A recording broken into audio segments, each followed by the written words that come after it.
What up, Buzz? You tapped in? Okay, Goose, you tapped in too? All right, Chicago, y'all tapped in? All right, boys, let's crack 'em.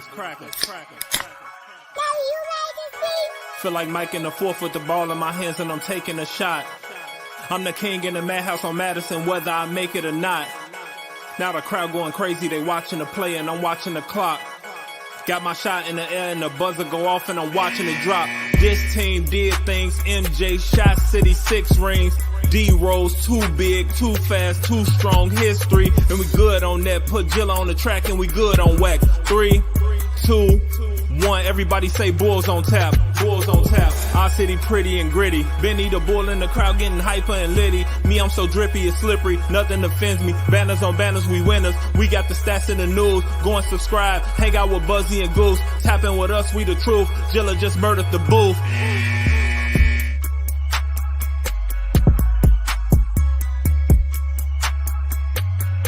Ladies and gentlemen, welcome to Bulls on Tap. I am your boy Buzz. I'm joined by my dude Goose, and we're here after a Bulls almost win. They brought it to overtime. It was an almost win. That means it was a good night because I'm Team Tank. If you aren't, this is not the show for you, apparently. Before we get into this one, be sure you're going on tapsportsnet.com for our Chicago sports literature and podcasting needs. Following us on X, Twitter, whatever you call it, at Goose on Tap, at Buzz on Tap, at On Tap Sportsnet, at Bulls on Tap. Please go to the YouTube, subscribe to it, and then follow that Twitter page for Bulls on Tap because we're almost to 2K, and that would be great. There's a bunch of other things I should be saying here, but I don't want to. Goose, I haven't seen you since Wednesday. We strung off some victories. The Bulls were on a 4-game winning streak. All was looking fine and dandy. All was looking well. A lot of shit being talked about. The Billy Donovan haters are quiet. A lot of shit being talked to the Zach LaVine truthers. What have you made out of this little win streak that was made, and then tonight's almost win over the Bucks to come back to force overtime? I mean, obviously, we skipped the Spurs game. The Bulls had a nice little hiatus in between that victory and tonight's almost win, as you called it. I'm not reading nearly that much into it. Obviously, we touched on the removal of Zach LaVine. Obviously, we've all touched on and known, Zach's flaws, and I don't think those are what really factored into this season as a whole. I think it was just his approach, the fact that he wanted out of here, that situation, that looming over the team, and just simply not being on the same page, not having the same goal. I think that was the issue. I don't think Zach not playing is making the Bulls a better team. I don't think it's addition by subtraction. I do. Talent available. Well, more power to you, buddy. But I also don't think that this 4-game win streak absolves Billy of all his questionable coaching either. Does it maybe point to the fact that Billy and Zach's rift in their issue might have been greater than most people assumed from that benching over a year ago that just never seemed to fix itself? Could that point to a greater issue there too? That Billy looks a little bit better right now? Yeah, but you played the Spurs, who lost 17 games in a row, and that's where you got your 4th win in a row. So no, I'm not going to read too much into this. The Lakers won the play-in tournament. So, that great game, by the way. Yeah. But, so no, I'm not reading too much into this. Well, listen, man, listen. So we would all admit here that the offense looks better, right? Yeah. Well, simply, we don't. And this is what people refuse to answer this question online. That's why I try not to post so much, because people are fucking stupid and they don't want to answer the actual question. They just want to go, well, but this is why. So are they playing better? Yes or no? Yes. Right. Okay. So this is where my thing with Billy comes in now. I'm not saying that Billy, and I've always kept the same stance on Billy Donovan. Watched him at Florida, watched him come into OKC and do his thing a little bit over there. Then, you saw how that rift went. Then he comes over to the Bulls. I think he's a fine coach. I think he runs a pretty good pace and space type system with usually a small ball lineup. I think he was a better coach than I thought we were going to get. Well, right. Yeah, and that's you've always kept that though. You've always said that from day one. You've always been that way. You're very level-headed on Billy, so which is good.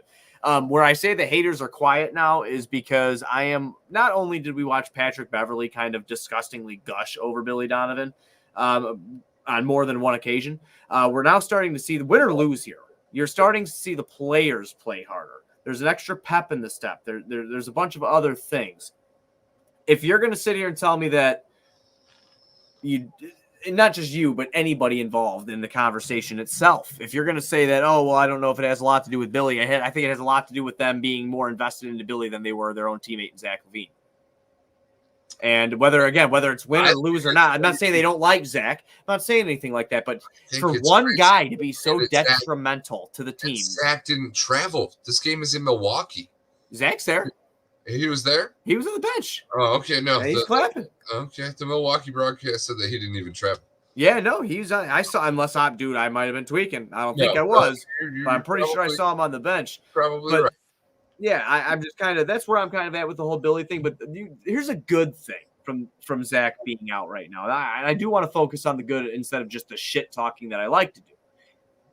We have gotten to see Coby White, and we've seen this before from Coby. Okay, he has some hot streaks and stuff like that, but this is one that is him from separating this hot streak from the others.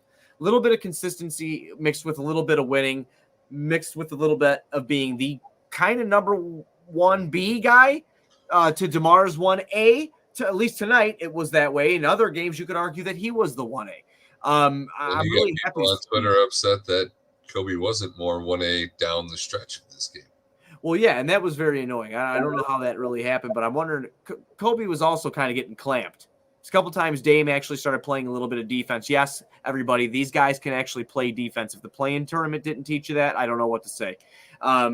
It's just Coby kind of had a hard time getting it going in that overtime. That wasn't really there for him. But up until that point, though, Goose, 12 for 20, 33 points, 6 boards, 4 assists, 2 turnovers for Coby White. The Bulls only had 6 turnovers tonight. Forced 11 Milwaukee turnovers. Whether you're team tank or team try hard, this was a fantastic game. Obviously, a loss is a loss.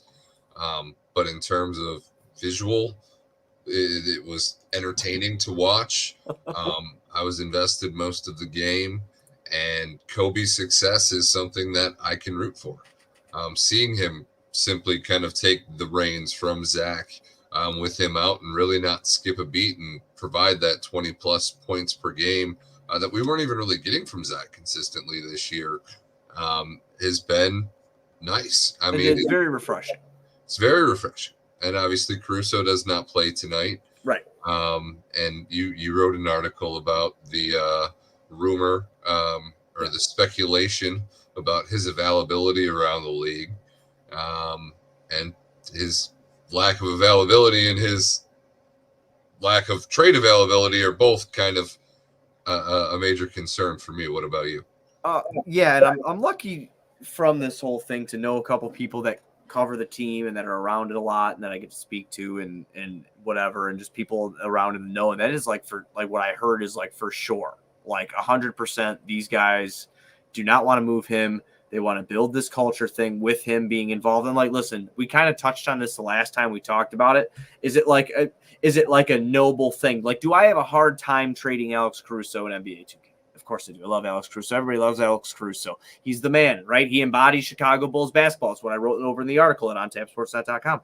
Like he's that blue collar guy. He's not afraid to die for the loose ball. He's not afraid to get hurt. He's not afraid to do any of this. This is what incompetence looks like. This is what fool's gold looks like. This whole 4-game win streak, to your point, because you're not bought in.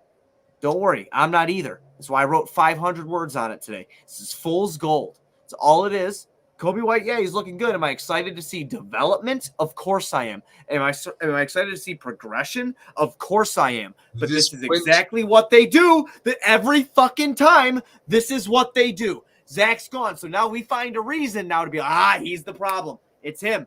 It's him. He's the problem. Ship him out. Now bring in Rui Hachimura and fucking D'Angelo Russell. Trade DeMar somewhere else. Give the ball to Coby White. Oh, no. Here we are again. just good enough to be talking about a potential play-in appearance while being kicked out of any sort of draft pick that you want to get. Do not be fooled at what you see. This is not a championship team. Why should the play-in even excite you?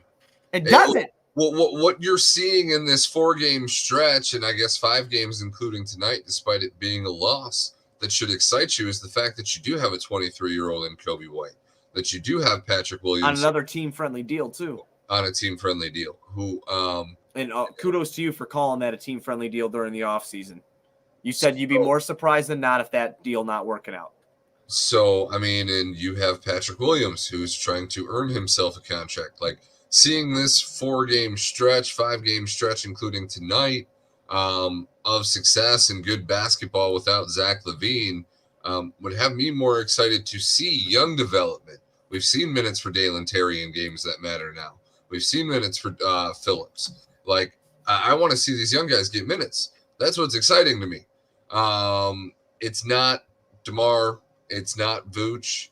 Nothing about the continuity roster is exciting anymore.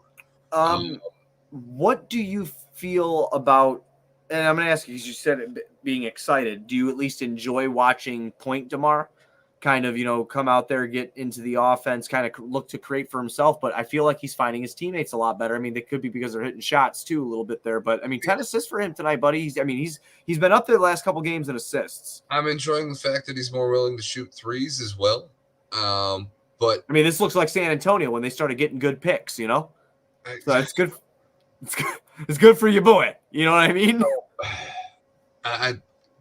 Anything that is over 30 years old, I have no interest with on this roster. I don't want DeMar to get re-signed. Am I glad that he's actually playing basketball, that he's being the consummate professional that he always has been and will be in this league? Just going and earning that check. Not guaranteed any money next year from the Chicago Bulls, only guaranteed money from them this year, and playing every game like it means the world. Yeah, I love that about the dude. I enjoy watching it, but it doesn't excite me because I know the inevitable reality of that situation is he's going to get traded. And if he doesn't get traded, I'm going to be even more upset because it means that they paid him either an excessive amount of money for like 1 or 2 years or too much money over too many years. DeMar DeRozan no scenario in a contract. DeMar DeRozan will not be a Chicago Bull next year. I can pretty much guarantee that. If he is at the deadline still, that would be that wouldn't be shocking because his front office hasn't really done shit. So, but when we were talking about Caruso, this guy is like we've talked about, it has the best value on the team per his contract, right? As of right now. Well, that's what's so stupid. That's what I wrote about. The one thing that this front office has somewhat lucked themselves into in one of the best contracts in the NBA, being a contract that they gave to Alex Caruso, stealing him from a championship team in the Lakers. You're not going to cash in on that value? Like, what are you going to have to pay Caruso to get him to not want to go compete with a team? He's going to be an unrestricted free agent after next year. His value is going to be cut in half after this season. So what are you holding on to? There's nothing to hold on to there other than, I guess, feelings. Because, yes. Maybe being a player coach. Call Rondo. Give him Billy's job. We got a problem solved.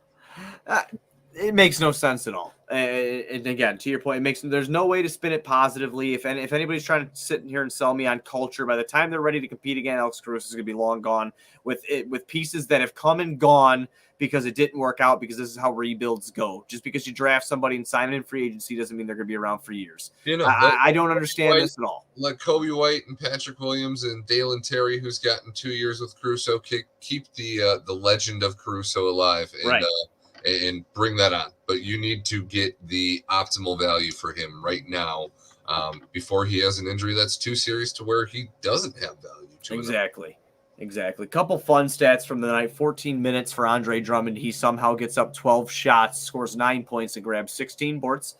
That's one of the fun stats for the night. I already read you guys Kobe's stat line. Vooch, shitty stat line of the night, 6 for 16. Brook Lopez just ate him up. Could not do it. He couldn't really do much against Brook Lopez. 6 for 16, 14 points and 10 boards for Vooch. He added in 5 assists to that as well. Patrick Williams went 6 for 14 in 41 minutes. He had 15 points and 7 boards. There was a putback dunk he had there where he hung in the air. He paused in the air. It was really cool to see that. I like his aggressiveness over the last 2 games. That will be about all that I compliment him on. I think that he is trying harder. I think that something finally clicked in that young man's mind that this is his shot to try to look halfway presentable in an NBA uniform, and he has not disappointed in looking halfway presentable. I mean, I've been pretty content with Pat's performance. That's what I'm saying. I'm good with it. I think he's been in double digits for more than the last 2 games as well. Yeah. So that's it's really hard for me to hand out flowers of being in double digits in the NBA. You can walk into 10 points when you're 6'9", like an accident. So. I mean, obviously we watched Drummond almost walk into it in 12 minutes. So yeah, no, to that point, I want to keep seeing what we're seeing from Pat. Kobe's still the storyline for me, but their success is ultimately what matters. All the young dudes that are playing on the team. Anyway. Right. Weird stat line. Ayo Dosunmu, 26 minutes. Tony Snell line 0-0-0-0-0-0-0-0. He did have 1 personal foul. He was a +2 in the plus minus. So he did contribute. All right. So that's what I like to hear. All right. Next game, Goose. Tomorrow night, we've got back-to-back, and it's against the Denver Nuggets. I am so glad that this schedule is going to humble AK in their play-in roster. Oh, that dude, this is a horrible thing for me to say because it's going to piss off the people that get pissed off very easily. This win streak against teams that we're probably in their tier was fun. It was fun to see the young guys go off, but you're going to walk into Miami and you're getting ready to take on Denver here. And it doesn't get any easier. So, have fun with that, AK. Enjoy the humble pie for the holidays. Yeah. Dude, oh my goodness. I don't want to even fucking deal with that. Their schedule over the next couple is rough, dude. So they got Denver. Owned. Yeah, they got Denver. Then they got back-to-back in Miami. Then Philly. Then the Lakers on the 20th. And then San Antonio on the 21st. So, I mean, these next couple games suck. And December 15th is right around the corner here. I mean, it's Monday. What is that? December 15th is Friday? Yeah. Damn. And then we got something's going to happen? I mean, no. It's probably going to be January. Nobody wants Zach but the Lakers. And, like, all the reports that you read, teams are like, well, why would we want Zach LaVine when we could have DeMar DeRozan and Alex Caruso for the same salary value? I didn't see if it was legit or not, but I saw, that baiting Twitter account, the Diehard Bulls one, put out, I saw something on Facebook when I was scrolling on Facebook. I had a notification, so I opened Facebook and I was scrolling. Diehard Chicago Bulls guy said that Sham said that Toronto was interested in LaVine, but I just don't think that could be the case. They got OG over there, Scotty Barnes. Yeah, no. Unless it was like a 3-team deal where Siakam was going out and Zach's salary was going there. Yeah. Because they're not looking to resign him or he's not looking to resign there. And you're adding Zach to Scotty Barnes and OG instead of trading OG as well as Siakam. I'm not really sure how that really lines up. It's a good comment by Hank there. I'm not going to read it. So the people that are listening on the YouTube, you go to the 19-minute and 3-second mark and you check that out. All right. Yeah, I think it's a bullshit trade too. I don't know, man. Detroit's lost 20 in a row. Maybe they want to try to shake something up. I mean, at that point, though, why would you trade for him during the season? You'd want to deal more in the offseason. Your season's already over. You've lost 20 games in a row. To build more continuity, Detroit wants to do that too. Detroit doesn't give a shit about continuity. Yeah, Detroit cares about a draft pick right now. Same way San Antonio, who was apparently rumored to have interest in Zach, they don't give a shit. They don't want Zach either. I don't even want Zach. No, that's what's jacked right now, man. That's what's jacked right now, man. It's getting deep. I felt the pain in your voice. This whole scenario has just lined up to our worst nightmare when Zach signed with Clutch Sports and re-signed with the Bulls, and that was at some point Zach was going to get routed to LeBron James to try to save him. You've been saying it LA, for a long time.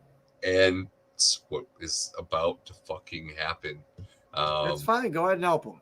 Go ahead and help Bron. Whatever. Fuck it. Just, you know what, dude? I don't care. I'm not leaving that table without Austin Reeves if I'm AK.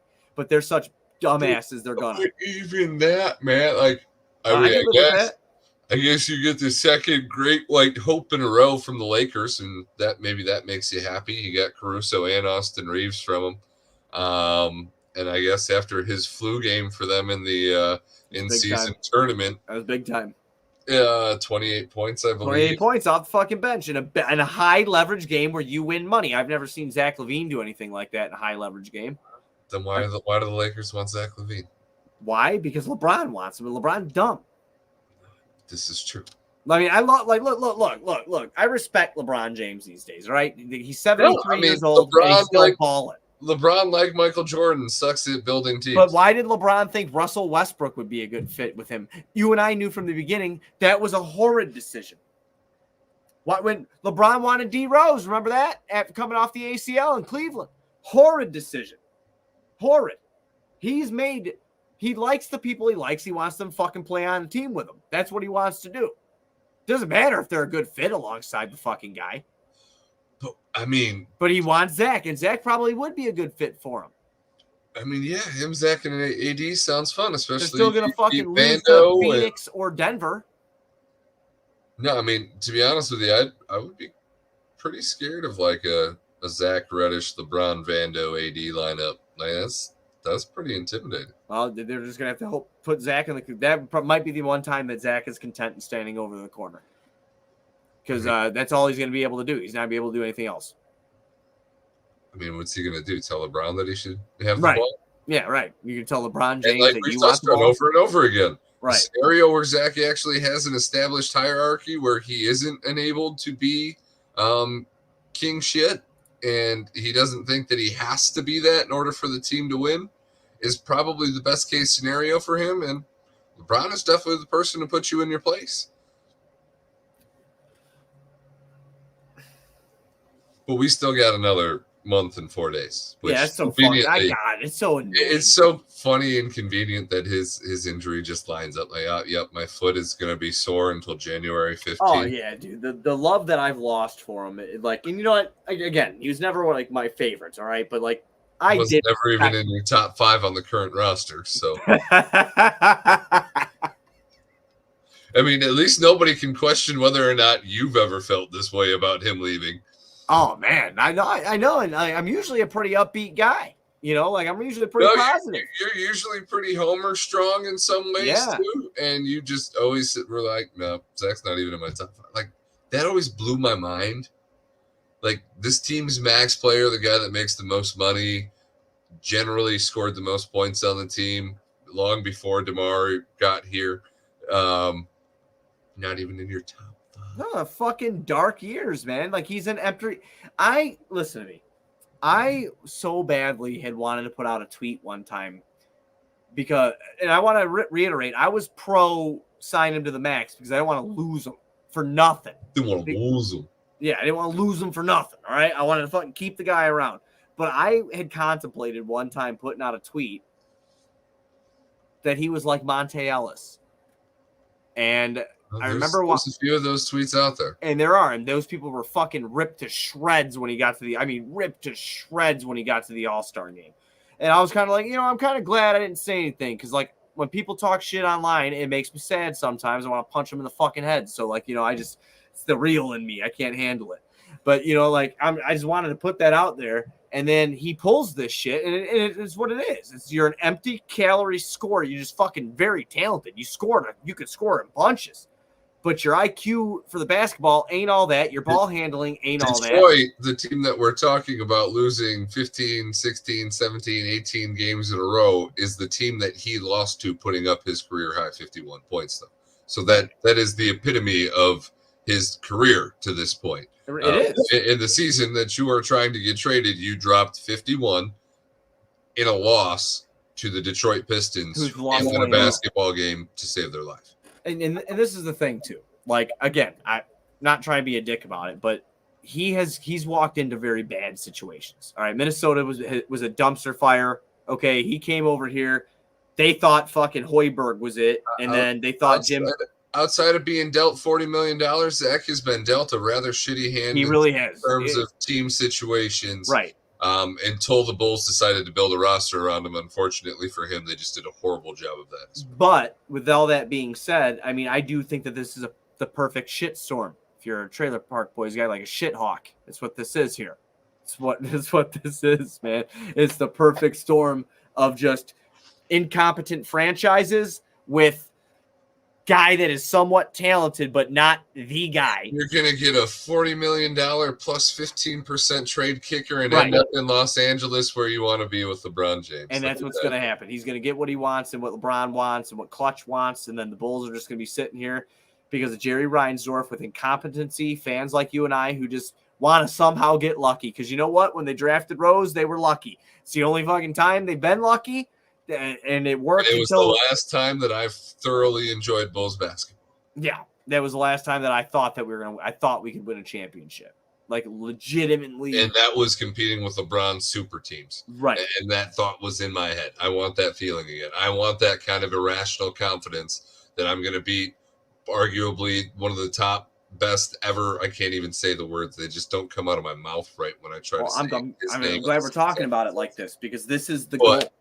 But no, that is the goal. That is the only feeling I ever want when I watch my sports team. And this is my favorite sports team. So don't mess around with my emotions and sell me continuity and 33-year-old guys who sometimes can play basketball at a high level. I'm done with it. Like, you had the B list over 30 guys. You put them together around one guy who nobody was ever really even sure could be the guy. And now we know that he's not the guy. Those aren't the support guys. One of them ended up being Batman instead of being Robin and DeMar anyway. You got to break this up. And stop hanging up the phone and telling people no if they're not asking you about Zach LaVine. Like, that just makes this worse.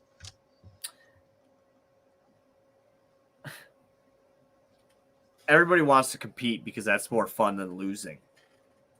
Like I said in the beginning of the show, if you get upset that I am Team Tank and that Goose is, while we do have differing opinions on things, we are both for the greater good, and that's of not being a fucking loser, and we want championships. That's what we want here. So, the play-in's fun when your fucking team's not in it. When your team has a guaranteed spot, that's when it's fun. That's top six shit. That's fun. When you're actually really competing and being the play-in. The goalpost has gone so far backwards from the beginning of this roster being put together. Of course. We went from trying to be actual contenders to making it to the second round of the playoffs to now just making it to the first round of the playoffs. This is the final year of this, and our goal has gone so far backwards that we are now just complacent with being a play-in team. We're getting excited about it. We looked horrible all year. That's what happens when you're socially conditioned to fucking think that just getting to the dance is the best thing. And that's exactly what every Jerry Reinsdorf diehard fan is. Socially conditioned. So many people never went to the dance themselves, and they need this, but we don't just want to be at the dance. We want the crown, or we don't want to be there. It don't matter. 100%. I want to be in there and fucking lose, okay? No. I want to be there and win. So fuck your perennial playoff appearances or play-in appearances. Let's go get a championship tanking. Let's get some of this young talent that's coming out in these drafts and try to make some noise in free agency and make people think like, okay, you know what? Yeah, we tried here. We blew it up. Do you want to be the next young superstar? Because here we are. The Bulls are open for business. We're going after young players, and if you want to join it, come on with us. And that's what they need to do. Make them cool again. Mark Eversley, do something. So, yeah, I think you're a ghost half the fucking time. The 4-game win streak didn't make me feel cool. So no, and I'm glad to come and bring this. They played very well tonight, everybody. So when I get yelled at after this, is like, you see how they played? You see? Yeah, regular season basketball. Great. Give me 33 points from Kobe White every night in the loss, and for the rest of the year. Let's do it.